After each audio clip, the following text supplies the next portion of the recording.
Doc, ¿me repites el nombre de los doctores, please? El doctor Andrés Carbonell.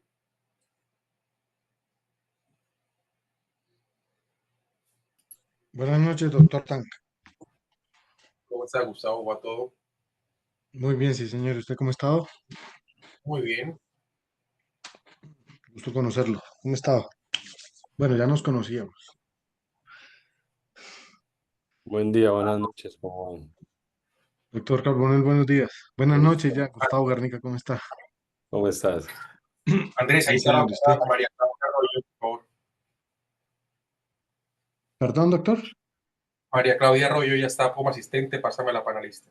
Listo, Doc, ya ahí te lo cojo. Buenas noches a todos. Gustavo, ¿cómo vas? Doctor Andrés, ¿cómo vas? ¿Cómo vas? Hola, Andrés. ¿Cómo están? Un gusto para todos. Ahí ya vamos a darle espera a que se conecten y que sean las 7 y el doctor les dará inicio ahí. ¿Cómo está, Gustavo? ¿Cómo estás, Andrés? Doctora María Claudia, un placer. ¿Cómo está? Bienvenida. Gracias por estar acá con nosotros el día de hoy, la noche de hoy.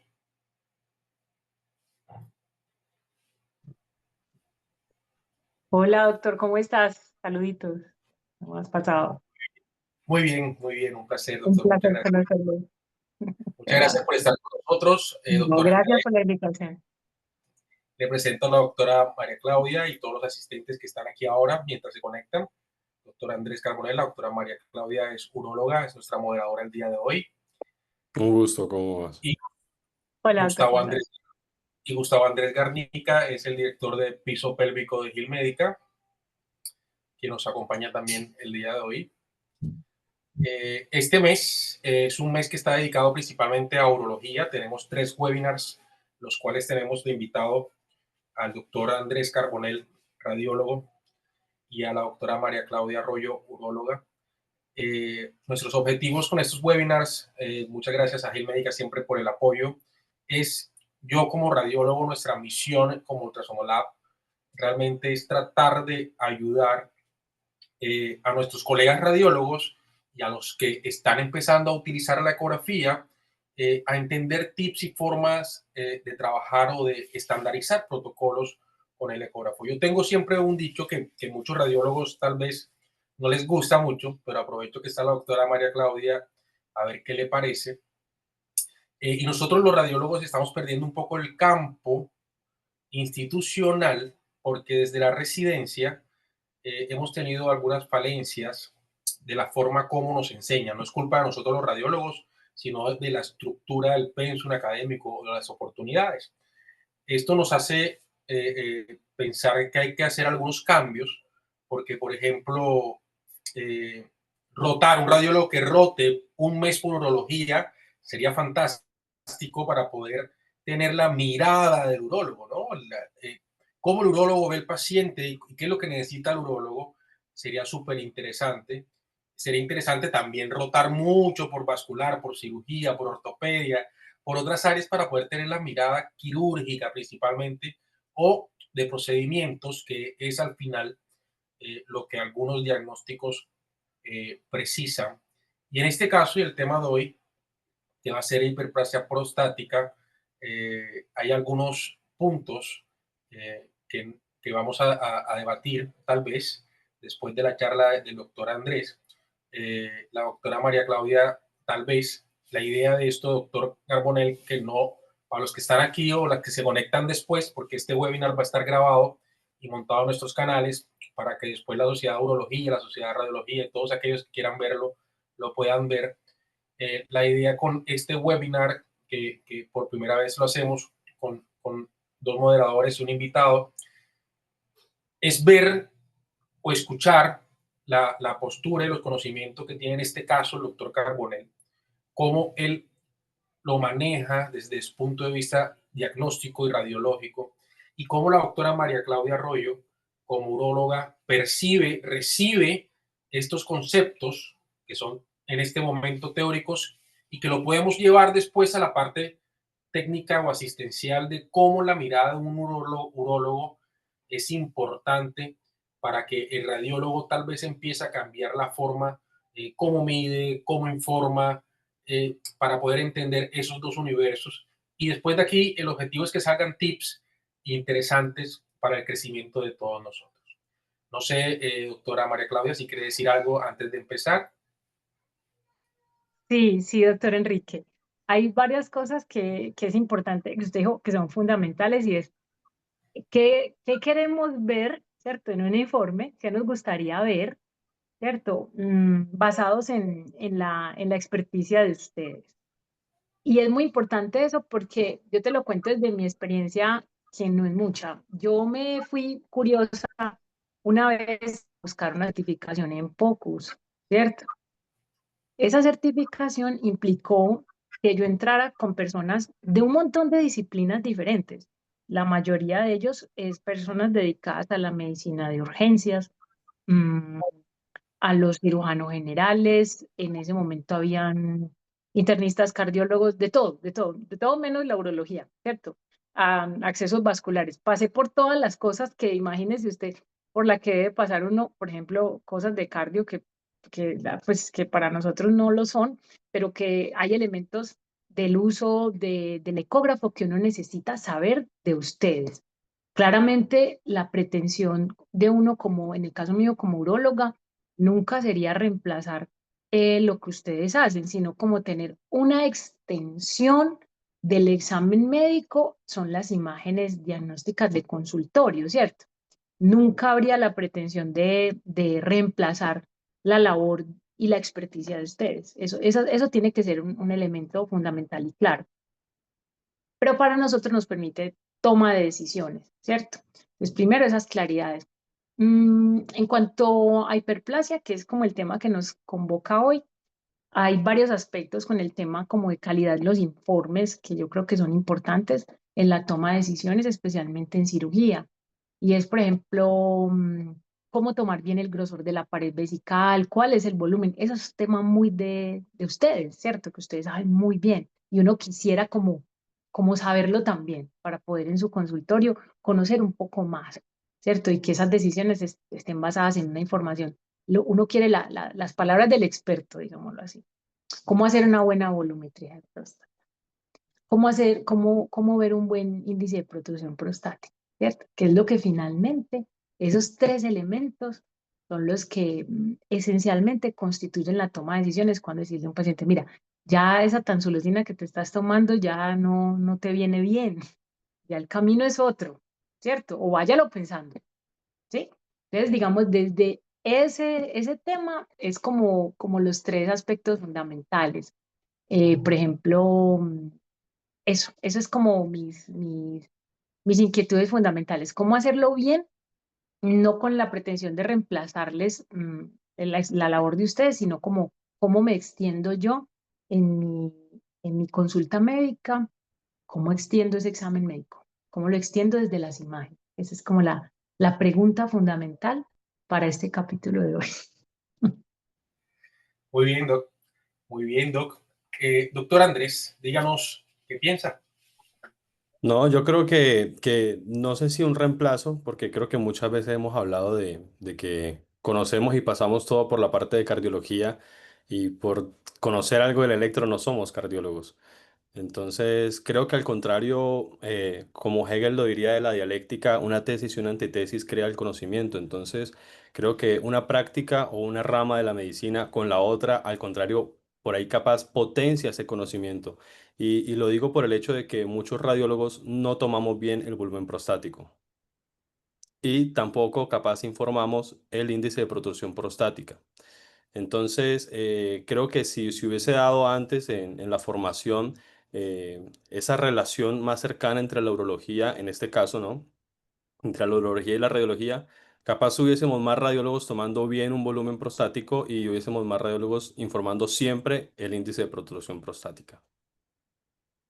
Yo ahí tengo una pregunta, doctor Carbonell. Sí. Gracias. Cuando, por ejemplo, dices una cosa súper importante cuando se mide el volumen de la próstata, porque uno a veces se encuentra con una divergencia en cuanto a el volumen por eco abdominal, ¿cierto? Y el volumen por eco transrectal. Eso le vuelve un dolor de cabeza porque usted ahí necesita, por ejemplo, definirle a un paciente la vía quirúrgica que va a usar. Bueno, esto le hago una RTU, le voy a hacer una prostatectomía abierta, entonces le toca a uno empezar por ejemplo, decirle a tu paciente, bueno, mira, te voy a hacer esta cistoscopia, te voy a hacer esta ecografía transrectal para tener mucha claridad en cuanto al volumen de la próstata y no llevarme sorpresas en un planeamiento quirúrgico y en lo que implica, pues, desde el punto de vista administrativo para un paciente, el cambio de una vía quirúrgica y muchas Claro. cosas más, pues más allá. Esa es otra pregunta que a mí me asalta mucho cuando tengo mis pacientes en consulta y me gustaría cómo, cómo equilibrar eso, cómo buscar el Bueno, equilibrio entre esos yo creo dos. que ya después de esa pregunta, si quiere empezamos, porque tocaremos el tema de versus los dos abordajes. Así. Sí, Sí, sí, sí, sí. Muy bien, muchas gracias. Entonces, a partir de este momento, iniciamos con ustedes el doctor Andrés David Carbonell. Él es médico radiólogo, es un experto en el área de urología y músculo esquelético. Hoy está con nosotros y en los próximos 2 webinars. Este mes es el mes de urología.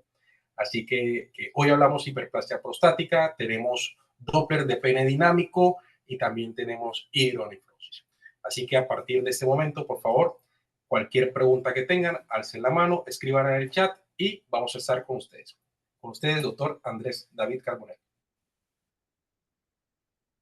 Bueno, ¿cómo están? Buenas noches. ¿Se escucha bien ahí? Sí, Sí, súper bien, doctor, está muy bien. perfecto. Estoy súper bien. tratando de compartir la pantalla, abrir el permiso y en el Keynote aquí está compartir.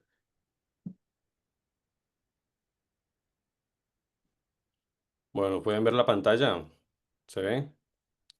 Sí, doctor, se ve muy Sí, bien. doctor, se ve bien. Perfecto, bueno. Esta ponencia la he colocado después del tacto rectal porque la ecografía hasta hoy sí o sí no hay reemplazo para de pronto uno decir que vamos a eliminar el tacto rectal. Creo que es parte del examen físico principal de ustedes y más que todo para esos o tener esa cercanía en la discrepancia del informe ecográfico y de lo que de pronto ustedes han tenido como hallazgos en la clínica y con la evaluación de los síntomas, de los LUTs que tenga el paciente. Entonces creo que no va a reemplazar ni a quitar esa parte, pero sí va a ser un gran complemento y de pronto a resolver un poco más de las dudas después de ese examen físico que tuvieron con el paciente. Uno de los temas que vamos a tratar, aparte de una breve introducción en anatomía, que es solamente un repaso nada más, es también la TRUS, que es la Transrectal Ultrasonography o Ultrasound, o sea, la ecografía transrectal, o la pelvic, que será transabdominal o ecografía pélvica, que sería por la vía suprapúbica. ¿Cómo debo medir? ¿Cómo debo hacer una buena medida para tener un buen volumen? Para tener una relación de volumen también entre los diferentes métodos o para tener una cercanía del volumen en los diferentes métodos. En cuanto a la parte miccional, que de pronto me deja guiar un poco más, si la parte de los centímetros cúbicos, de los mililitros, o la parte del porcentaje en el residuo, qué hallazgos ecográficos serían de importancia y un breve resumen de algo que se está tocando ya hace unos años, no es algo nuevo, no es algo nuevo, pero como hay tanto desconocimiento al respecto, sería la parte de la elastografía. La breve introducción, obviamente sabemos que la hiperplasia prostática es de gran importancia, más que todo que en los varones por arriba de los 50 años, que ya se ha tomado casi que parte del comportamiento o algo normal de la parte del envejecimiento, porque ya cerca de los 90 años casi que tiene un aumento del 90% de la presentación y ha cursado por muchos nombres, entre ellos ha estado la hipertrofia, que ya se vio por histología que de pronto no tenía un comportamiento hipertrófico, ese crecimiento glandular prostático. La prostatomegalia también se le dio en un momento, pero abarcaba muchas otras causas, no solamente la parte benigna, sino cualquier aumento del tamaño del volumen prostático, hasta que quedamos de pronto más con la parte de la hiperplasia. Como parte del recuento de la anatomía, ya sabemos que es una estructura volumétrica en la cual tenemos un comportamiento de la base y de la parte del ápex, donde va a tener una porción periférica, que está dibujado en amarillo, una porción que va a ser fibromuscular o la parte anterior, y una parte retroureteral, donde nos vamos a tener en la parte periureteral todo el comportamiento, toda la zona de transición, que es de gran importancia para nuestra patología en este caso, ya que es donde casi siempre se dan esos cambios de crecimiento de adenomas o de las lesiones de los cambios estromales hiperplásicos que condicionan después también a un crecimiento o una protrusión del lóbulo medio o de la parte central, que es la zona central que estamos viendo en azul oscuro, que va a tener un efecto sobre la parte sintomatológica, ya que es la que va a crecer, por así decirlo, dentro de la luz prostática o se va a proyectar un poco más a la luz prostática. La parte periférica de pronto es donde se pueden dar otros crecimientos que ya serían de algún tipo ya maligno. Entonces, llevando ese gráfico a imágenes, en este caso, en una próstata patológica, como para tener, porque se ve una zona de transición mucho más grande, pero sería para tener un recuento anatómico, esto es una resonancia en un T2 donde encontramos aquí en el BN, es el cuello de la vejiga, neck bladder, donde encontramos toda la parte de la salida de la uretra. Aquí señalando en la punta es un punto de referencia que ustedes tienen con el verum montanum para poder ya hacer como referencia anatómica, donde se da el encuentro con las vesículas seminales, con los conductos y que tienen, como para así decirlo, donde se da el cruce hacia la parte donde van a ascender para poder tener una mejor guía cuando hacen una cistoscopia o algún procedimiento de RTU. Entonces tenemos aquí esa parte del verum montano, o sea que toda esta es la parte de la uretra, esto es un corte sagital, esto es un corte axial. Y en el corte sagital vemos que todo lo que rodea la parte periureteral es zona de transición. Esta sería parte anterior, la parte filomuscular que hemos hablado, zona central, que está siendo desplazada por el gran crecimiento que tiene la parte de la zona de transición y la parte periférica. Aquí vemos lo mismo en la parte, en un corte axial. Estos ya son paquetes vasculares. La parte nerviosa, hacia acá estaría saliendo la topografía de las vesículas. Esta es la parte anterior, esta es la parte de la zona periférica que va bordeando y de la zona de transición y la zona central. ¿Cómo vamos hasta ahí? Bien, se entiende un Pues, poco la súper anatomía, bien. la transición con el gráfico, porque ahora vamos a pasar a cómo sería más o menos proyectar todas esas imágenes en una ecografía. Entonces, esas zonas por ecografías, este caso, por ejemplo, reconocemos que es una ecografía prostática transrectal por la ubicación del transductor, que es un transductor que si bien es similar su morfología al convexo, es mucho más agudo su ángulo, o sea, es mucho más cerrado en la parte de la convexidad y por la proyección generalmente, como ponemos en el paciente en un decúbito lateral para poder hacer el ingreso por la parte rectal y poder tener una buena proyección de las imágenes, siempre colocamos la imagen al revés, por así decirlo. O sea, no usamos como la ecografía transvaginal que usamos en la zona superior, sino en la zona inferior la imagen. Ya casi que todos los ecógrafos vienen predeterminados cuando uno coloca el protocolo con el transductor endocavitario para colocar la parte prostática urológica, él casi siempre ya tiene el flip de voltear. Capaz algún transductor o algún ecógrafo, un equipo muy viejo, puede ser que sí toque revertir, colocar la imagen en reversa. Entonces aquí tenemos un corte axial y un corte sagital donde se representan más o menos las mismas zonas, donde está la parte fibrosa anterior, la parte periférica, la zona de transición, en topografía de la uretra. Esto aquí parcialmente se reconoce parte de una de las vesículas seminales. Aquí tenemos zona periférica y lo que está midiendo los caliper es más o menos tratando de medir la zona de transición como para poder delimitarla un poco más. Entonces, una de las preguntas de las que hablábamos inicialmente antes de empezar la ponencia es, ¿qué tanto nos acerca más una ecografía transrectal o qué tanto nos acerca más o nos dice o nos habla una ecografía pélvica? Si realmente es necesario hacerle a todos los pacientes o a qué pacientes. En el 2020 hay varios estudios comparativos, este fue uno de los que más me gustó, pero hay varios estudios, este fue publicado en el 2020, aceptado en el 2019, agarraron más o menos unos 299 pacientes en un lapso aproximado de 5 años, donde hicieron con el mismo grupo radiológico a los pacientes, fueron midiéndoles que tenían obviamente requerimiento como criterios de inclusión para el estudio, que tuviesen un requerimiento de la ecografía y les hicieron la valoración con los dos métodos para ver qué relación tenían. Cuando colocaron o puntuaron en la parte del análisis, del metaanálisis de la base de datos, vieron que la línea central es todas esas medidas ecográficas que se acercan. Por ejemplo, si a mí me dio aquí 25 por vía transrectal, por vía pélvica ultrasonográfica o transabdominal me dio 25. Entonces se encontraban todos esos márgenes, se encontraban aquí.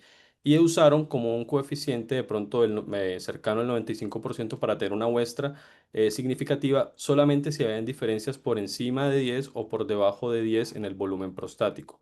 Entonces son estas líneas rojas y vean que la mayoría se acerca, ¿ya? La mayoría se acerca. Entonces es como de pronto muy raro en los casos que de pronto se alejara o que hubiese una diferencia realmente significativa. Pero esto lo llevó a concluir que de pronto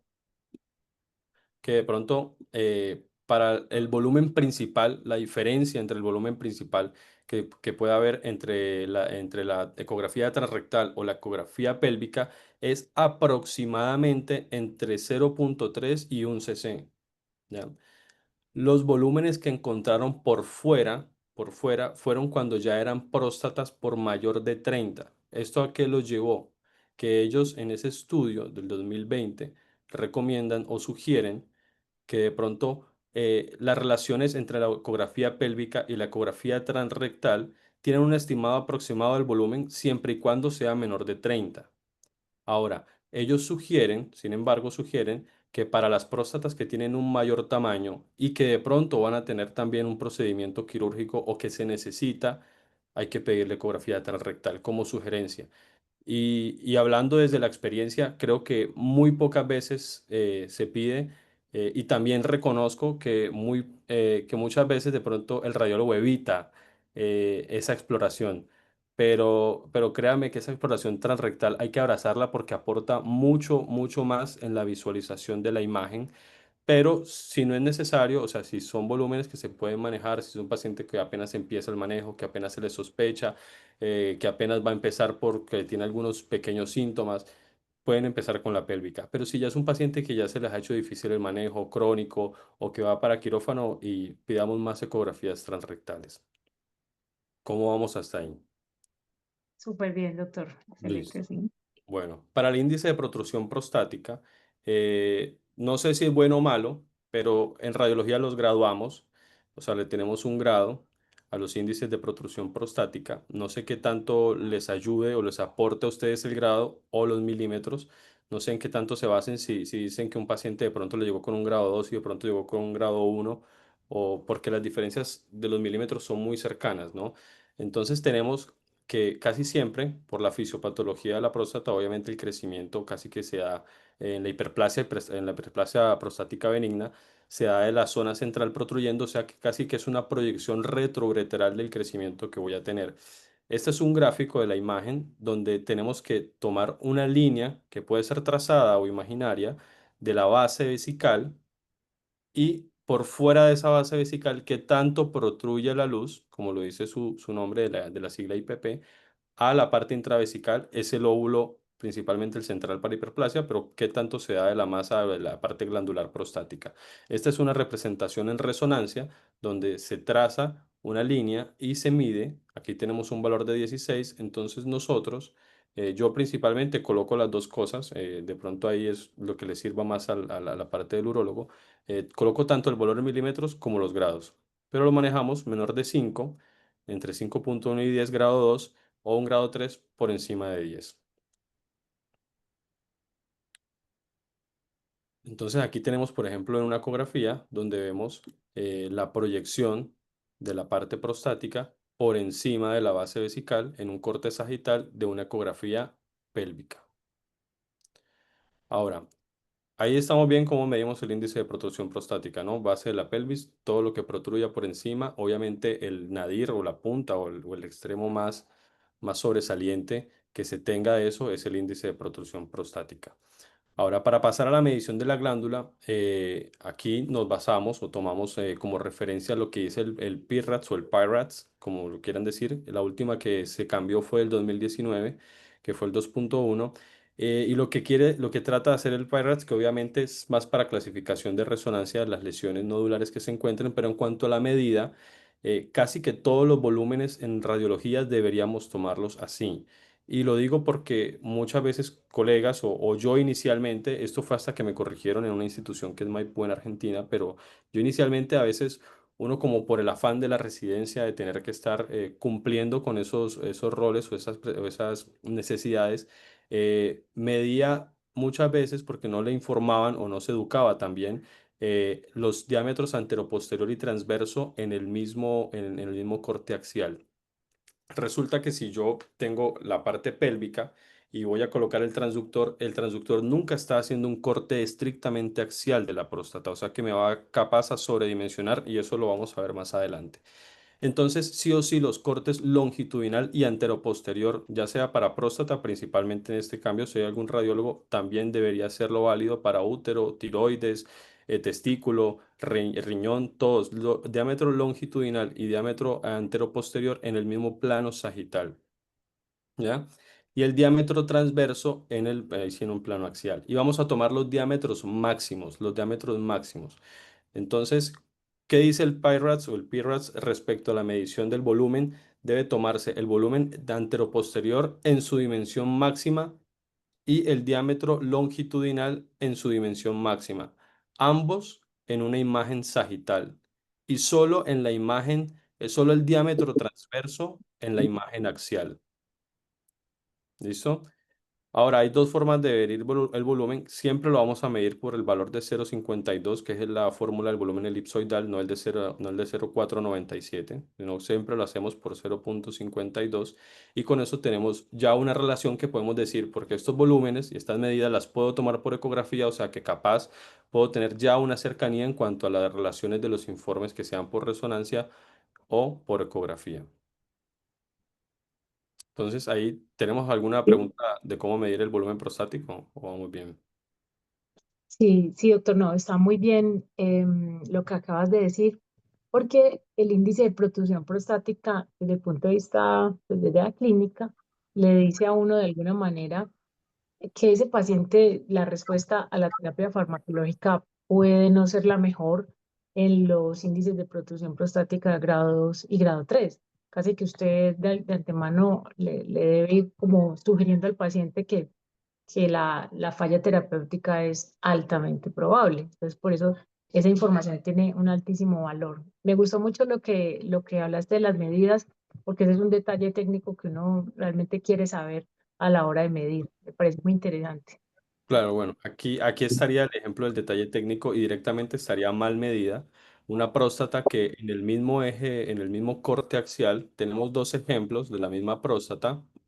Entonces vemos aquí en el lado izquierdo de la pantalla, pues a su lado izquierdo, perdón, derecho de la pantalla, donde se toma la medida de manera intencional para tomar un diámetro transverso máximo que está bien tomado en un corte axial. Este es un corte sagital, es una ecografía eh, pélvica o transabdominal. Estamos viendo la imagen desde arriba con un transductor convexo mucho más ancho y tenemos solamente la medida del corte sagital. Aquí deberíamos haber medido el corte axial. ¿Por qué se sobredimensiona? Porque el corte axial o el diámetro anteroposterior máximo de este paciente es este. Pero si yo tengo el transductor en esta altura, midiendo por encima de la parte púbica, donde yo no puedo desplazarme a medir acá para tomar y hacer un corte así porque ya no tengo campo de imagen visual. Entonces, al medirlo acá, lo que está haciendo es que el diámetro anteroposterior lo está midiendo de aquí hasta acá. Entonces, eso sobredimensiona el diámetro anteroposterior. Y si uno de los diámetros, como en este caso, estaría sobredimensionado, pues voy a tener un valor prostático de un volumen mayor al que realmente debería ser el esperado con una correcta colocación o con una correcta medida de los diámetros en el volumen. ¿Ya? Entonces, es ahí el error técnico que muchos podemos cometer, que de ahora en adelante lo podríamos corregir. En cuanto al volumen postmiccional, y aquí vamos también a hacer la salvedad de que hacemos la misma toma en el corte sagital, las dos medidas, longitud y anteroposterior, que es por la misma razón que explicamos anteriormente.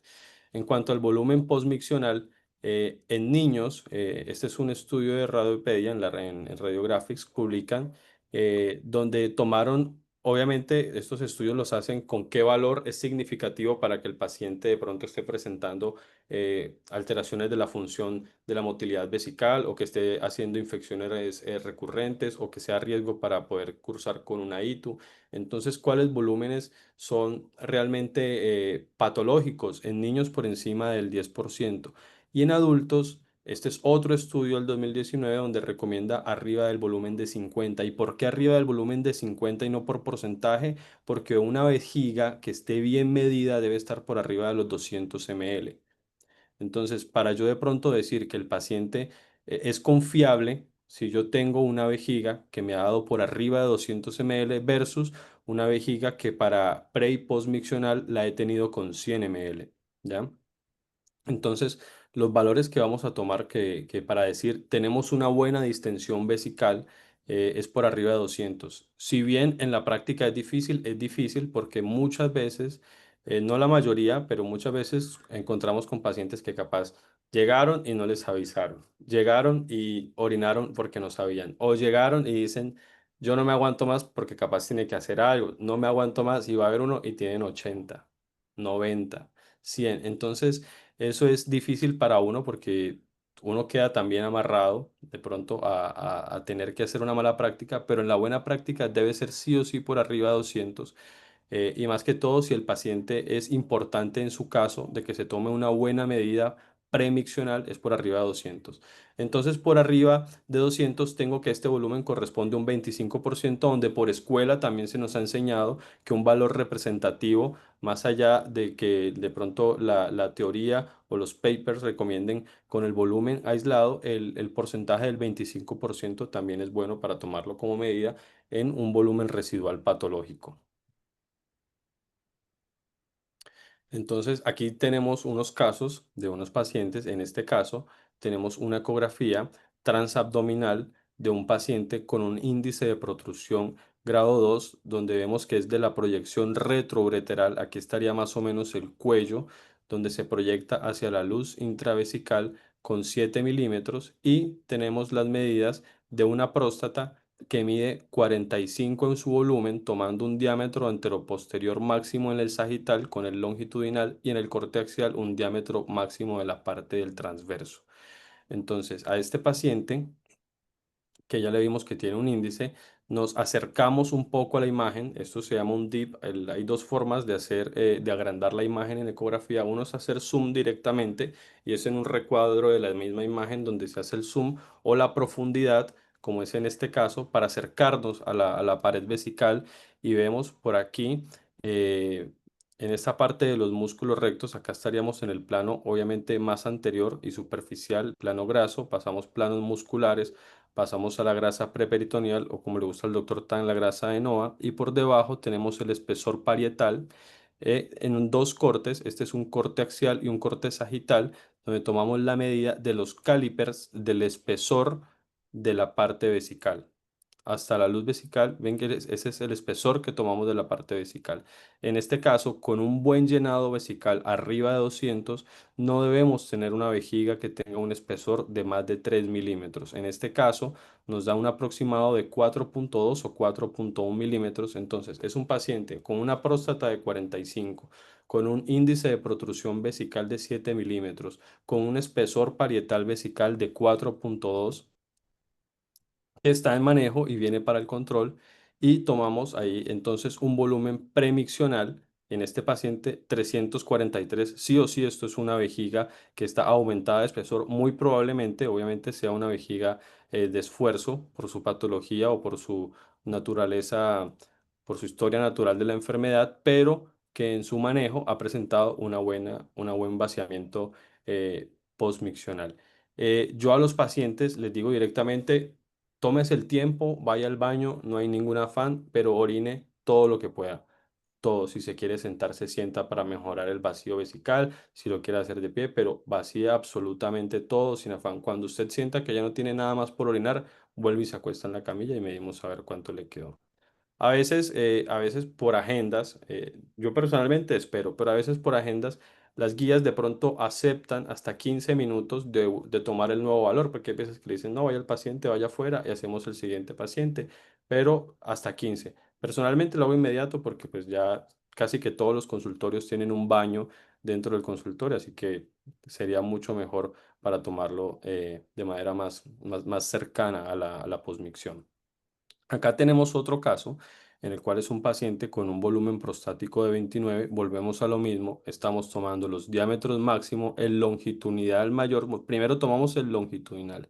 Después de tomar ese diámetro longitudinal, el diámetro anteroposterior va sí o sí perpendicular al eje del longitudinal.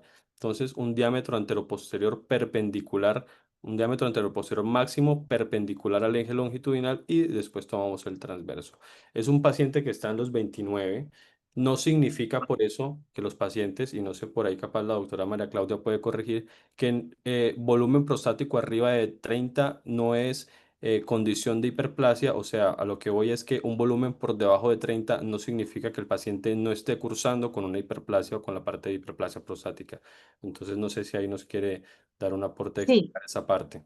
así es. De hecho, cuando volumen no necesariamente se correlaciona con síntomas urinarios, ¿cierto? Hay paciente que tiene una próstata de muy bajo volumen y está sumamente sintomático. Pacientes con próstatas de volúmenes mucho mayores y realmente andan por la vida con mucha tranquilidad y mucha comodidad.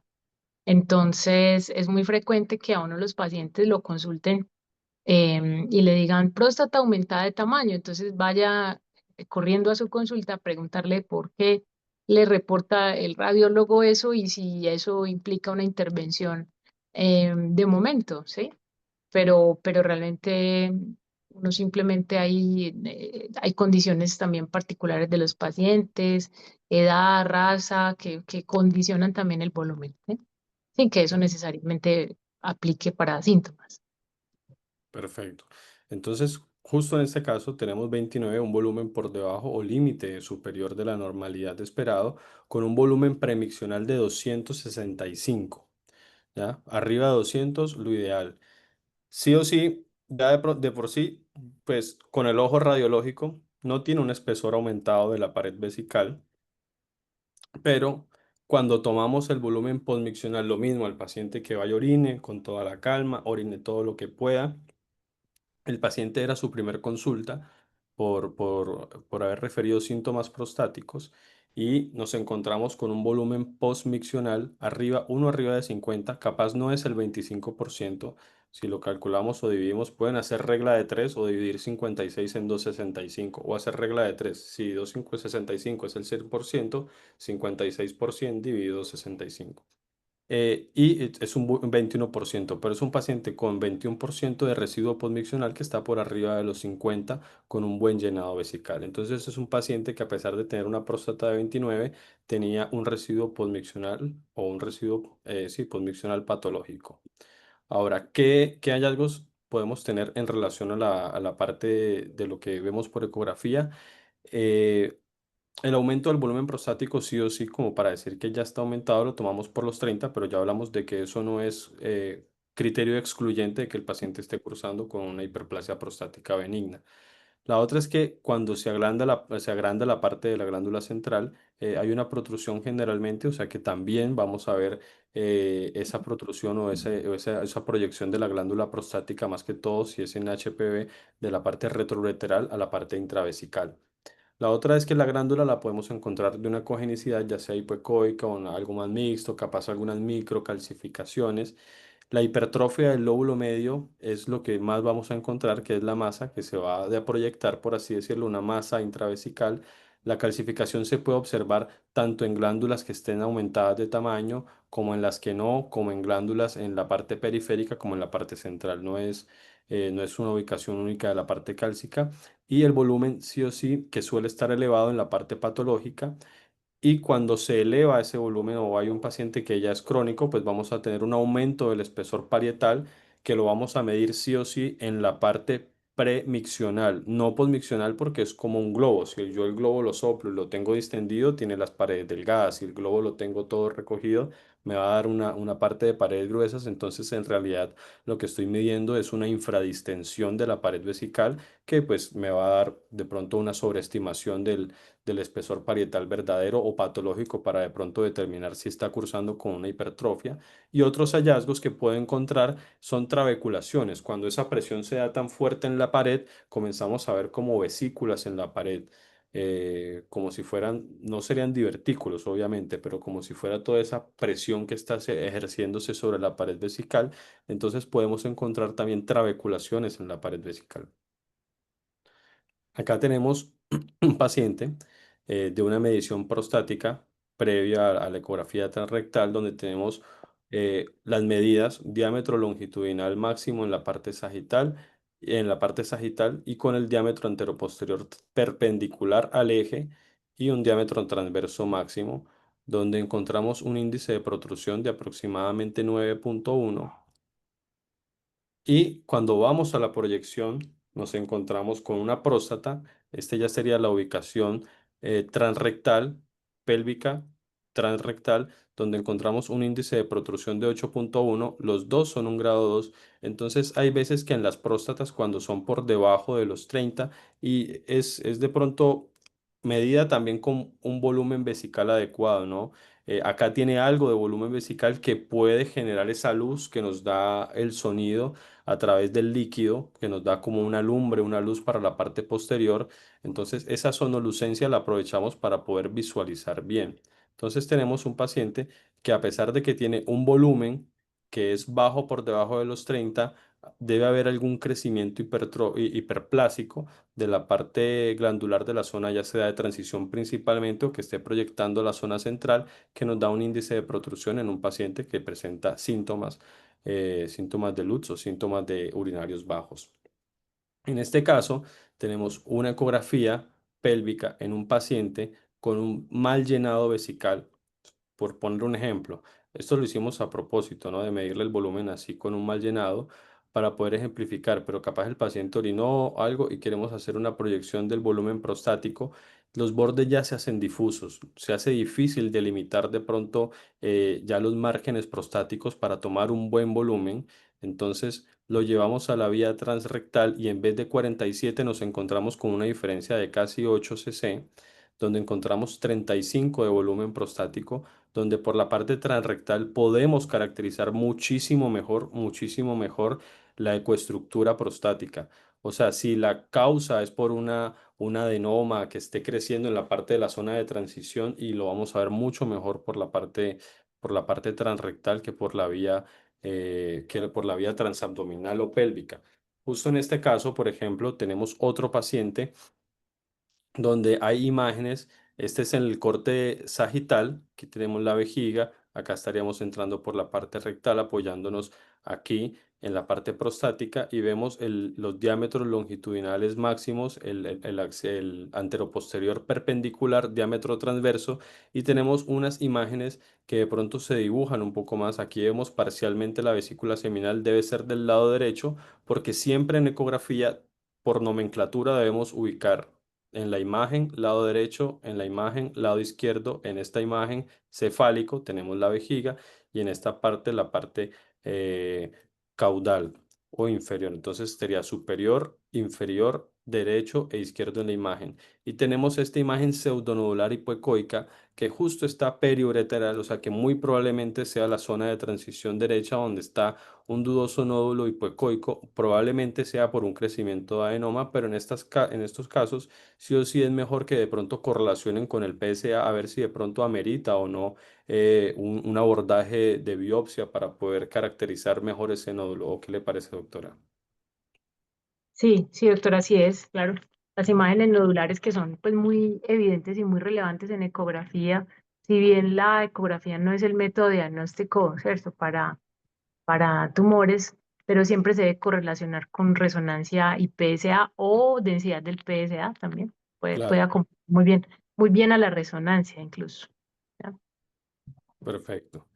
Bueno, y un poco entonces, no reemplazando el tacto, porque el tacto rectal creo que ahora mismo es más que todo aporta un valor importante o suma la parte ecográfica para ver la densidad o esa textura que tiene la próstata, si de pronto es un poco más blanda o un poco más dura, dependiendo cómo la encuentren en el examen físico. Pero con la elastografía, que hace unos años, ya hace más de 10 años o cercano a eso, se viene estudiando en diferentes tejidos, no solamente en la parte prostática, en tiroides, útero, bueno, en hígado, para estatosis, donde todavía hay algunos ecógrafos, muchos que no los tienen, algunos que tienen el procesamiento de la elastografía, y esto no se ha incluido mucho en las guías. Es más, mucha parte de las imágenes del, por ejemplo, el T-RADS o el TI-RADS o el BI-RADS no han incluido ni siquiera el Doppler por tener que estudiar un poco más o de pronto tener que capacitar más al personal que está usando estas herramientas.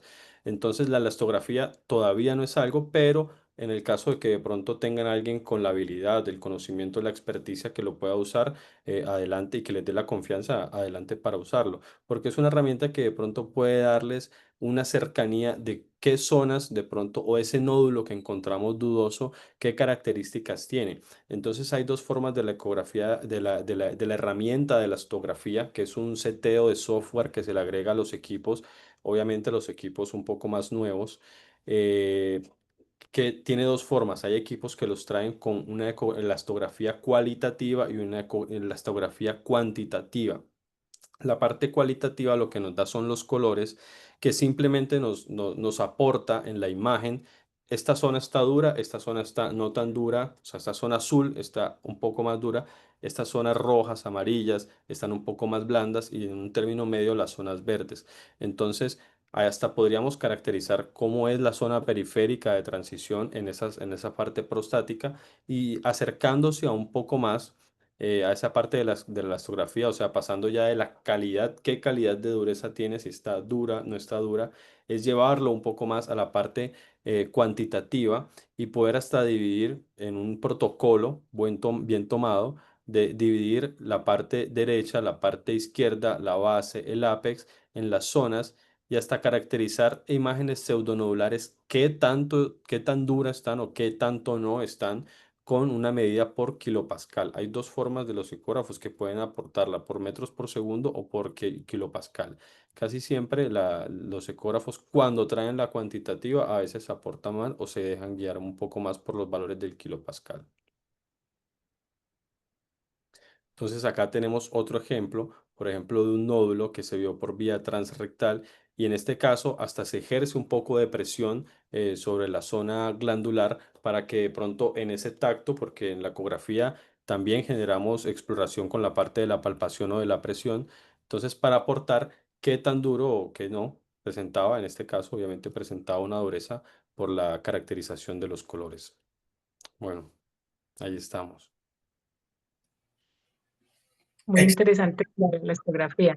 Muy interesante explorar un poco de Sí, eso. debería explorarse un poco más. Creo que es una herramienta que en este caso aportaría un montón, como en los casos nodulares para miomas también, pero para la parte prostática, hasta para la caracterización de las partes por zonas. Entonces, sería muy bueno. Sí, sí, bastante. Doctor Carbonell, doctora María Claudia, yo voy a aprovechar, y este es el ejercicio.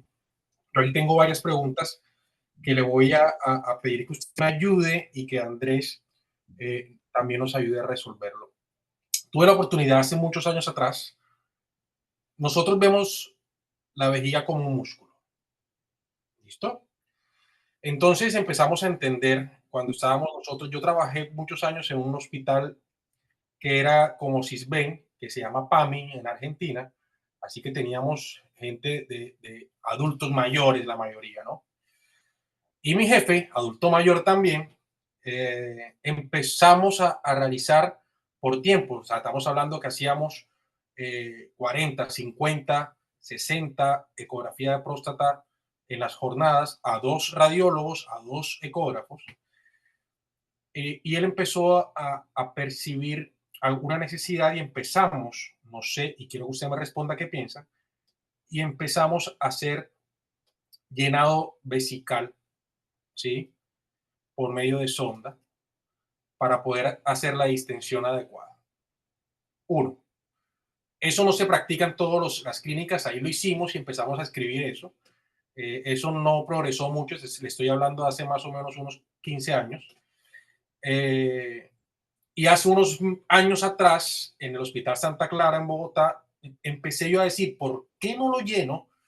Si estos señores vienen en silla de ruedas, me están esperando, orinan, a veces tienen, es como cuando un paciente de urgencia está clampeado, pues su sonda, lo hacemos preparados.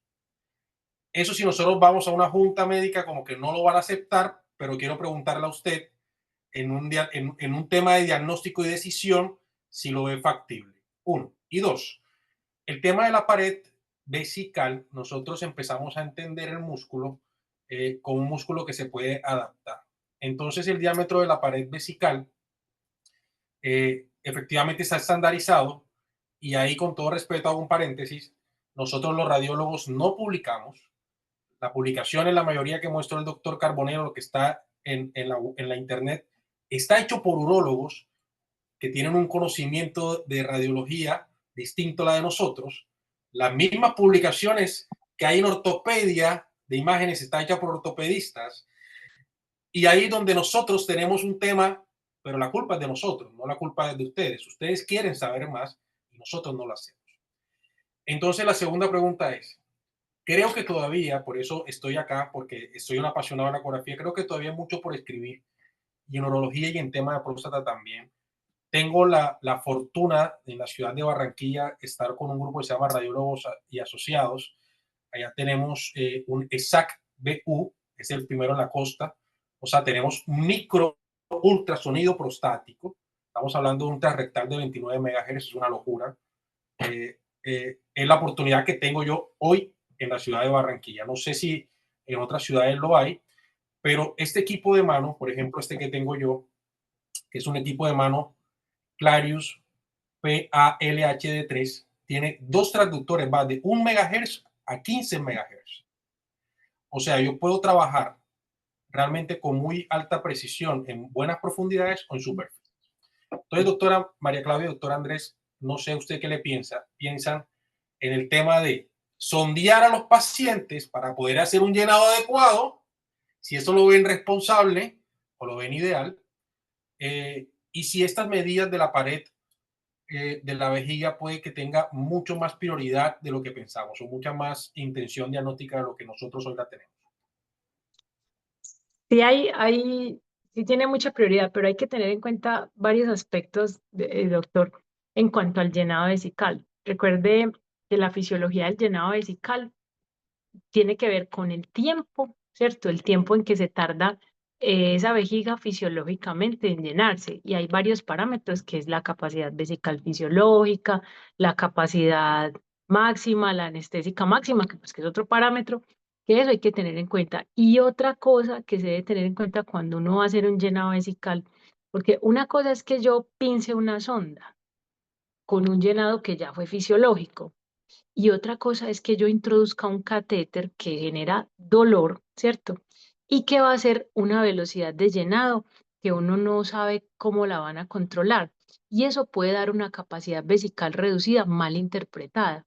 Y otra cosa es la temperatura de la infusión que usted va a usar, porque ese es un modelo que mucho tiene que ver en urodinamia. Por ejemplo, hay pacientes que con el llenado vesical, y especialmente hay que tener cuidado con los pacientes lesionados medulares y los pacientes con enfermedades neurológicas, ejemplo, esclerosis múltiple, Parkinson, todos esos pacientes, hay que tener mucho cuidado con el llenado vesical, que si usted definitivamente se tiene que valer de ese elemento para mirar el grosor de la pared vesical, y si definitivamente se hace necesario por limitaciones técnicas del llenado, debe tener un llenado primero que debe ser lento, una temperatura pues que debe ser fisiológica de esa solución salina, ¿cierto?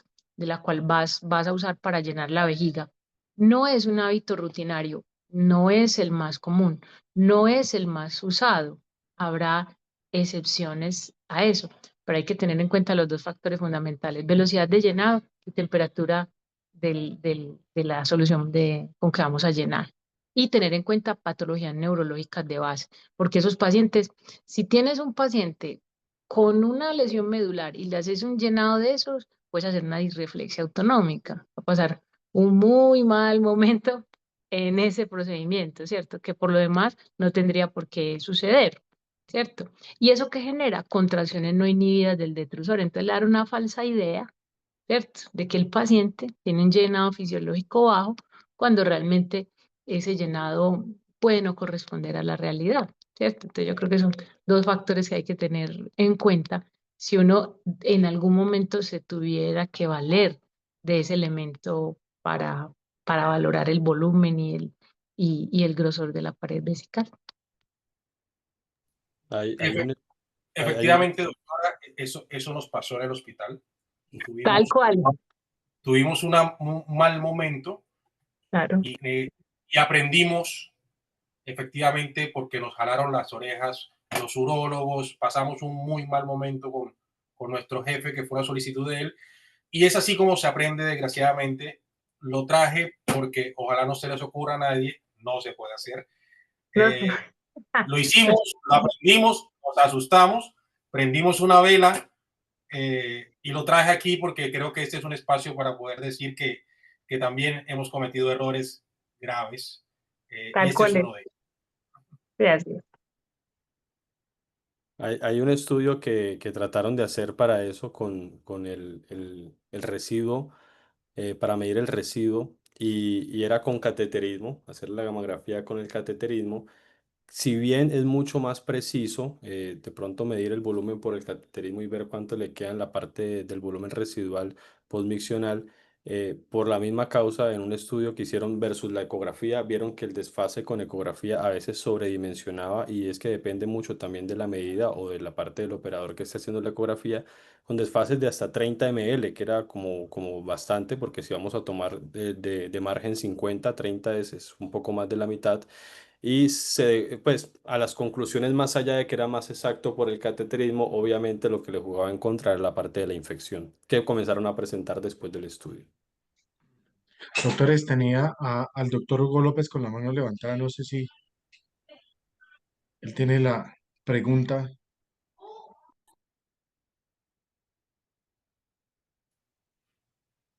Doctor Hugo se encuentra, vamos a ver si... El doctor Hugo López lo veo conectado y tenía la mano alzada, pero creo que no sé si con Háganos la explicación que ustedes hicieron. háganos las preguntas que tengan, por favor, para responder. Yo quiero dar un par de detalles eh, que le doy a los chicos cuando tenía residentes y ahora cuando doy clases. Cuando ustedes y a los radiólogos que están acá, está el doctor Alberto Sara y otros amigos radiólogos conectados. Aprendí también con el tiempo que cuando informamos no decimos cómo hacemos la actividad. Por ejemplo, cuando yo mido la pared, ya sea cualquier pared o cualquier nódulo, en el caso, esto lo aprendí con el tiempo en intervencionismo, yo digo, o informo, se mide la pared desde dónde, en la parte interna o en la parte externa, ¿sí? Es importante saber los bordes, si es el borde cara interna o borde cara externa, porque ocasionalmente puede cambiar en 1,5 milímetros, depende del operador. Entonces, la paciente, la doctora María Claudia, va a Vicente Paul en el día de hoy y dentro de 2 años va a la clínica del Contra en Bogotá y dentro de 3 años va en Banaco. Es probable que tal vez el operador pueda cambiar este tipo de estrategia de forma de medir. Lo que nos dijo y nos enseñó el tips importante en longitudinal y transversal, las medidas son importantes hasta para las colecciones. Es así como nosotros podemos analizar en 3 dimensiones los volúmenes y poder entonces armarlo. Y el problema de no tener esta referencia, y muchos radiólogos le pasa, es no saber reconstruir las imágenes en 3 dimensiones. Y eso se hace con las maniobras del traductor, que ustedes lo ven en el capítulo 1 de estos webinars. Vamos a ver las preguntas que hay acá. A ver las preguntas. Doctor López, esto, Buenas noches. Sí, gracias. Es que no tenía el micrófono habilitado. Muchas gracias por las presentaciones. Sí, dos comentarios. Uno, con respecto a lo de la sonda para el paciente de la ecografía, pues claramente no, porque perdería la ecografía su característica de no invasividad. En ese caso, la recomendación, sin duda, sería hacer un estudio urodinámico en donde sí es invasivo y pasamos una sonda y contrastamos con la parte fisiológica de las presiones vesicales. Y la otra cosa importante es que los estudios que ustedes bien nos mencionaron, los estudios que han sido, digamos, la mayoría conducidos por urólogos, El volumen vesical al que se debe medir el espesor de la pared de la vejiga es de 250 centímetros cúbicos. A veces nos pasa que el paciente dura mucho tiempo en la sala de espera y cuando es pasado la ecografía tiene 500, 600, 700 en vejiga y eso sí sesga un poquito el resultado. Y también que la medición siempre debe hacerse entre la zona hiperecogénica de la serosa y la zona hiperecogénica de la mucosa para medir lo que es realmente el espesor del músculo detrusor. Muchas gracias. Gracias, doctor. El doctor Alberto Sara escribe que sí es importante medir el detrusor y cómo se recomienda medirlo.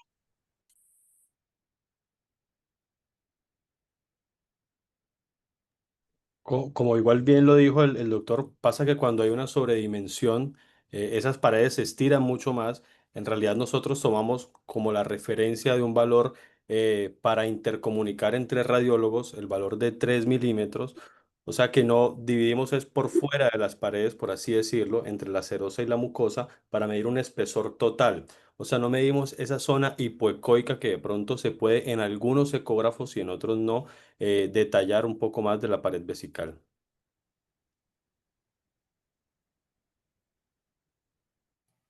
Muy bien, genial. Doctora María Claudia, ¿tiene alguna pregunta, dudas? No, está súper bien así, sí.